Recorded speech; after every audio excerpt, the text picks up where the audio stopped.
Well, Laura is here now with a global climate report that has just been released. Yes, this afternoon, Sam, the 2024 State of the Global Climate Report by the World Meteorological Organisation is, well, grim reading, with records once again broken. Air temperatures were the warmest on record last year for the 10th year in a row. We had the highest atmospheric CO2 levels in 800,000 years.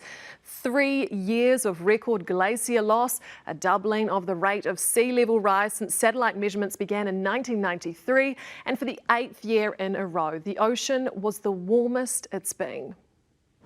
The ocean's heat content is a key indicator of climate change because 90% of our surplus energy is absorbed by the ocean. A lot of that heat is going down into the deeper part of the ocean. It's being pulled away from the surface, so it's not in contact with the atmosphere. So the ocean's doing us a huge service. It's keeping our climate at a really stable level, but that means that it's absorbing heat and its temperature's going up. But it's not happening uniformly across oceans. We have to think about increasing numbers of marine heat waves, and we have to think about what that heat is doing to the atmosphere. It's going to be giving it a lot of energy. We can expect more vigorous tropical cyclones, for example, and that's one of the things for New Zealand and our Pacific neighbours is what's going to happen to those tropical cyclones as that heat that's not too far from the surface might come back and start influencing the weather. Last year's extreme weather events, including Typhoon Yagi in Vietnam, Philippines and southern China, Hurricane Helene in the US,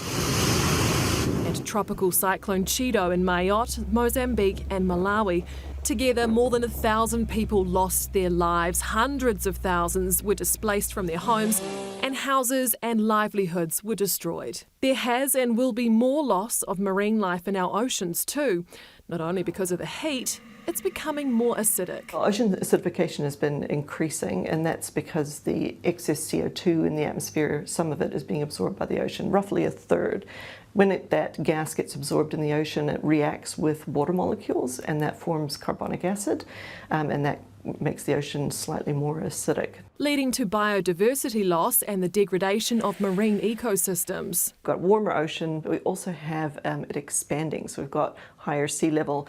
As well as that, we have ice melting on land, and that's flowing into the ocean.